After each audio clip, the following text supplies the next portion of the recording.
Kasih buat kesempatan yang diberikan ya oleh Presiden kita Pak Benny Lucy. Biarlah pada malam hari ini kita mau menyiapkan hati kita untuk menyambut kebenaran firman Tuhan. Ya, pada saat Bro Benny minta saya, ya saya juga berpikir ya dalam arti merenungkan apa yang ingin saya bagikan dan memang ini menjelang Paskah ya. Jadi kita tahu sebentar lagi kita mau memperingati kematian dan kebangkitan Kristus. Jadi saya langsung katakan sama Bro Benny, ya saya akan bagikan tentang hal yaitu kenosis. Ya.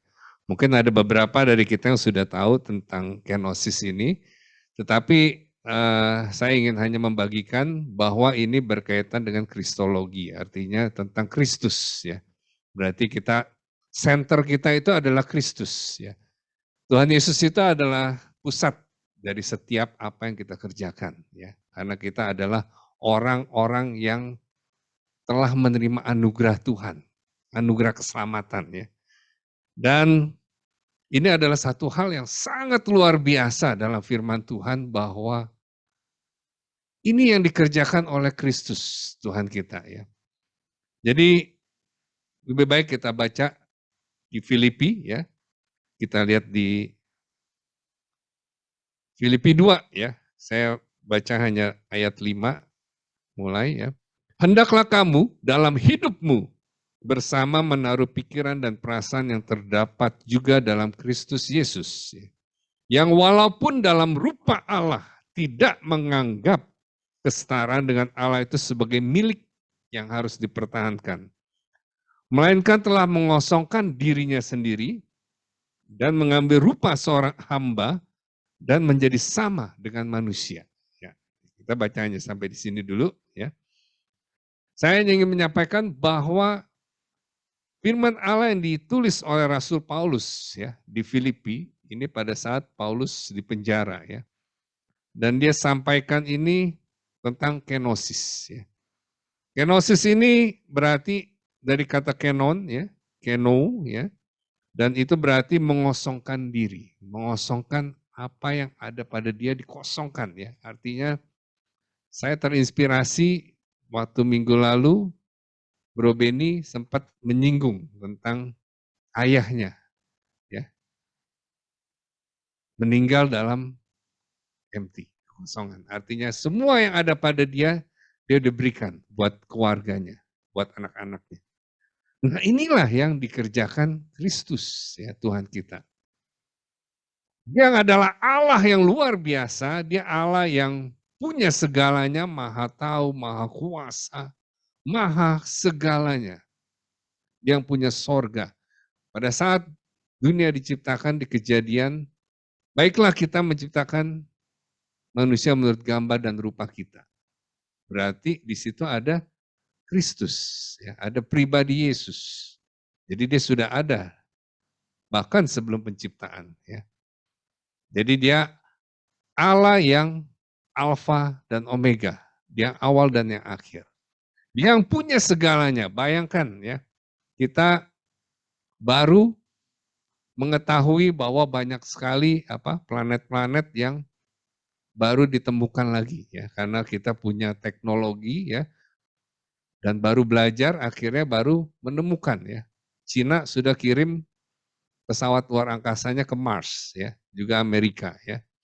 Tapi itu baru capaian manusia ya. Begitu luas, begitu teknologi yang high tech ya, begitu luar biasa yang nggak bisa kita Indonesia masih belum mencapai taraf itu ya. Tetapi di dalam jagat raya ini Bima Sakti berarti itu Allah yang menciptakan creation. Dia kreator ya, dia menciptakan itu semua ya. Dia punya segalanya ya. Jadi kalau kita baru bicara ya soal saham kemarin, ya, saya ikut ngeramein aja gitu ya di index chapter ya, bersama pembicara buat besok kita nih Pak Vincent ya. Di situ dia singgung tentang Merdeka Cooper ya, salah satu ya. Dan saya pernah ajak Pak Edwin ke Tomang Chapter ya. Dia memang punya tambang emas yang terbesar kedua setelah Freeport ya. Dan itu baru kita melihat dengar punya tambang emas gitu ya. Udah begitu luar biasa, maju, hebat ya. Sahamnya, wah ada pasti nanti ke depan akan wow gitu ya. Itu baru yang kita lihat secara mata, fisik ya. Wah tambang emas ya. Tapi siapa penciptanya gitu ya. Siapa yang punya itu semua? Bahkan dikatakan, ya memang kita sama BNI pedagang emas gitu ya. Tapi emas kita di sana nggak ada artinya ya, jadi lantai ya. Kalau kata malaikat, jangan buang sembarangan lo sampah di sini ya. Kita bawa berapa kilo aja itu nggak dianggap gitu ya.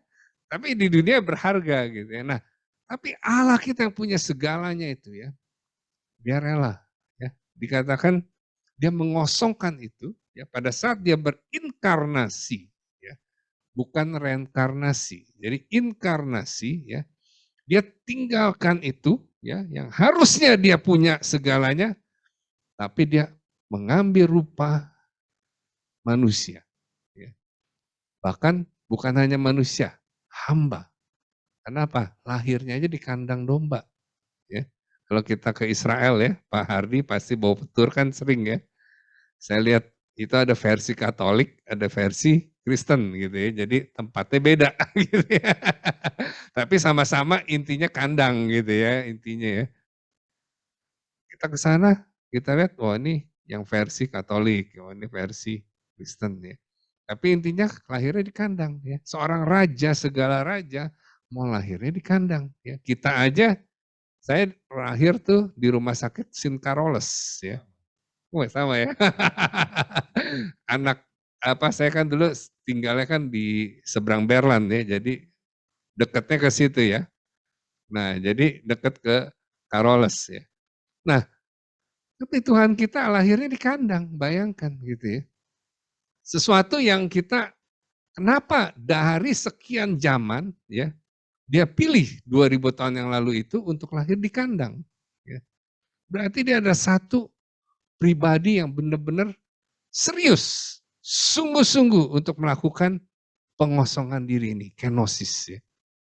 Dia nggak hanya sembarang memilih waktu, tempat, dan segalanya. Dia menggenapi semua nubuatan yang ditulis dari perjanjian lama itu, digenapi semuanya di dalam Kristus ya. Ini hal yang luar biasa, dia mengosongkan itu semua, artinya dia membatasi. Sebenarnya dia bisa melakukan segalanya, tapi dia batasi. Dia mau lahir di istana bisa, ya, tapi dia membatasi. Tidak mau seperti itu. Dia mau menjalani hidup sebagai seorang anak tukang kayu, Yusuf. Ya, ya bukan tukang marmer ya. Tukang kayu. Bayangkan ya. Jadi dia adalah Allah yang begitu menunjukkan teladannya luar biasa. Ya. Dan dikatakan bahwa dia adalah Allah ya, raja segala raja ya, tapi dia mau lahir sebagai seorang hamba ya. Nah, ada satu statement dikatakan begini, dia adalah raja yang melayani. He is the servant king. Raja yang melayani. Bayangkan, harusnya raja itu dilayani, ya kan? Kalau kita lihat kisah-kisah kerajaan ya, mana ada raja melayani, ya kan? Raja itu harusnya dilayani. Tapi he is the servant king, raja yang melayani. Dan Yesus juga bukan sembarang hamba.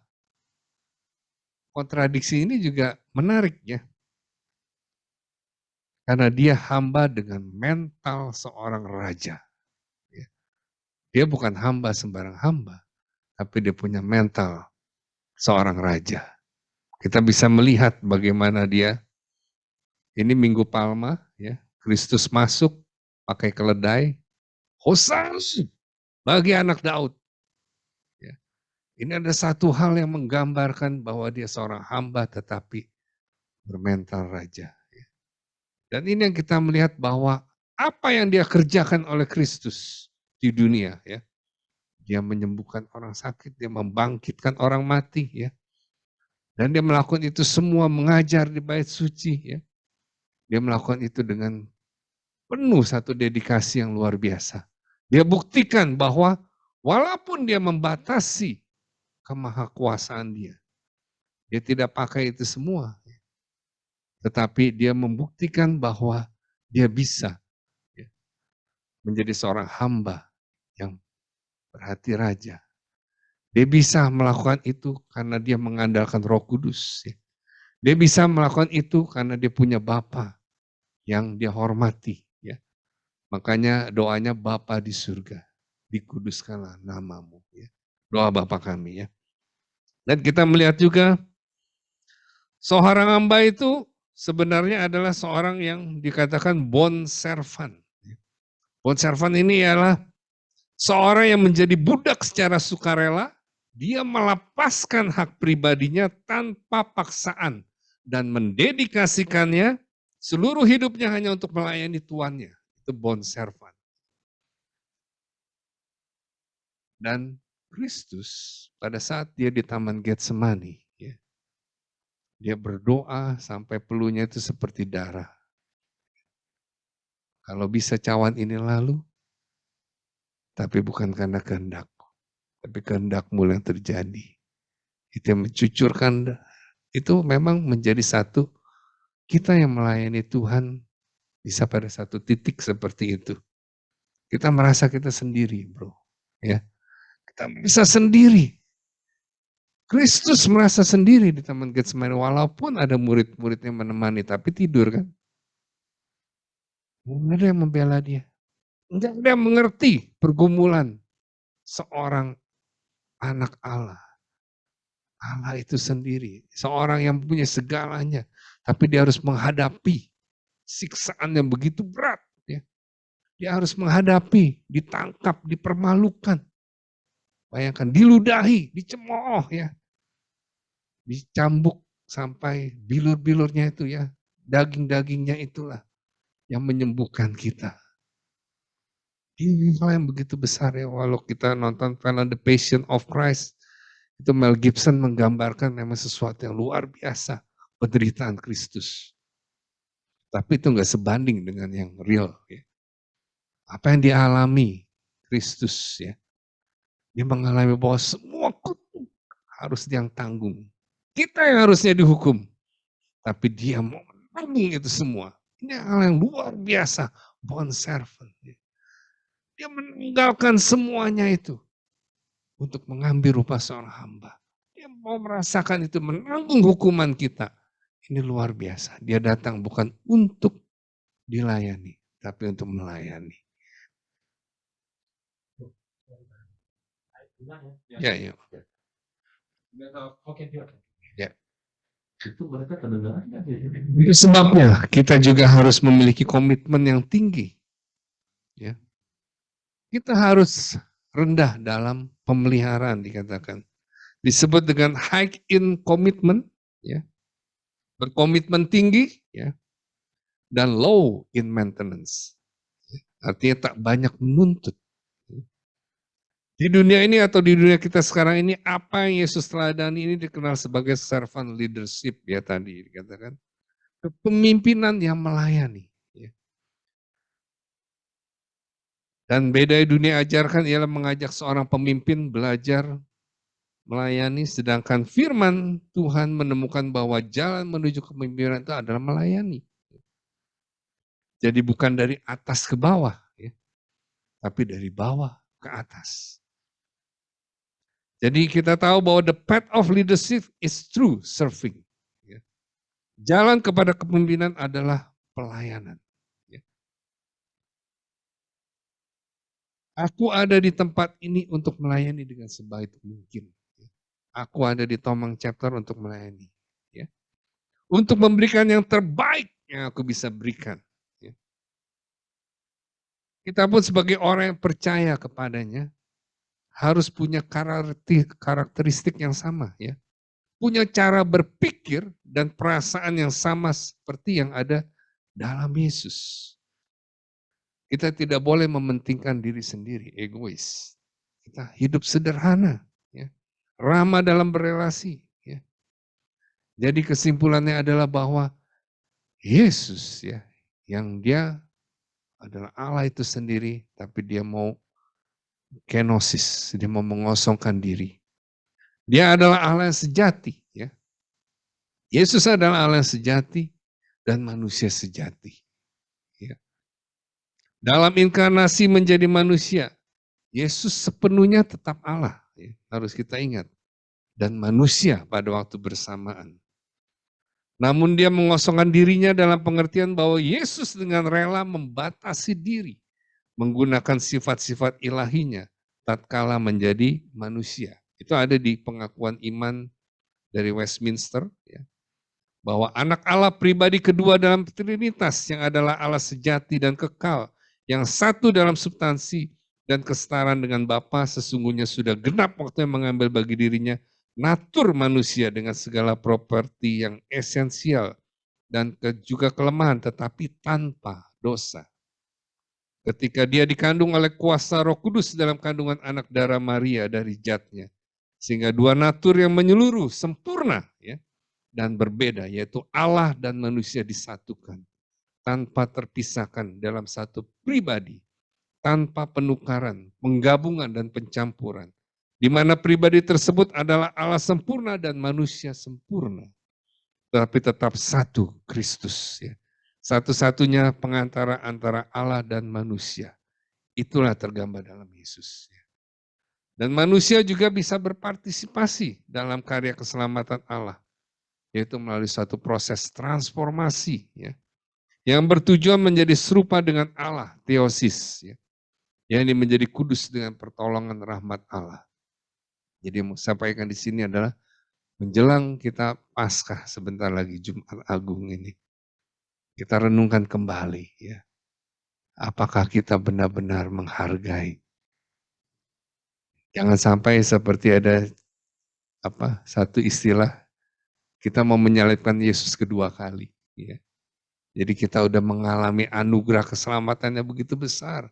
Pengorbanan Kristusnya tebus dosa kita. Kita yang harusnya terkutuk. Kita yang harusnya dihukum oleh api neraka. Tapi dia tanggung itu semua. Dan apakah karena hal-hal kecil, sepele, kita mau menukar hak kesulungan kita seperti Esau? Atau kita mau tinggalkan Kristus karena penderitaankah? Atau karena sesuatu yang membuat kita harus terpisah dari kasih Kristus? Jangan, ya. Jadi kalau kita sudah menerima anugerah dari Kristus yang begitu besar, keselamatan, itulah saatnya kita harus melayani. Itulah saatnya kita harus mengosongkan apa yang ada pada kita, ya. Bukan ego kita lagi. Ya, kalau sekarang kan ada istilah flexing. Ya, pamer, ya. Yaitu Crazy Rich, ya. Sultan, ya. Padahal hartanya bohong-bohongan gitu. Dan bahkan ada yang dari nipu, ya, kejahatan, ya. Nah, tapi inilah yang kita mau belajar, ya. Kristus yang kita punya bukan flexing, ya. Tapi Kristus yang kita punya dia kenosis. Dia kosongkan yang ada pada dia. Dia berikan itu bagi kita keselamatan yang mahal, ya. Dia tebus kita dengan darah yang mahal, ya. Darah Yesus sendiri. Dan inilah yang harus kita ingat menjelang Jumat Agung Paskah ini. Kita mau renungkan kembali bahwa Kristus yang kita punya itu luar biasa, ya. Kalau kita belajar, ya, nggak ada lagi yang kita bisa buat untuk membalas kasih Tuhan selain kita bisa melayani Dia. Itu adalah privilege, ya, yang diberikan Tuhan bagi kita. Kita yang tadinya adalah bond servant, ya. Kita nggak ada hak, ya. Kita harus rela lepaskan. Orang budak seperti itu, ya. Mereka serahkan semua untuk tuannya. Ya. Ingat kita sudah dibeli, lunas, dibayar dengan darah Yesus, ya. Kita bukan milik kita sendiri, ya.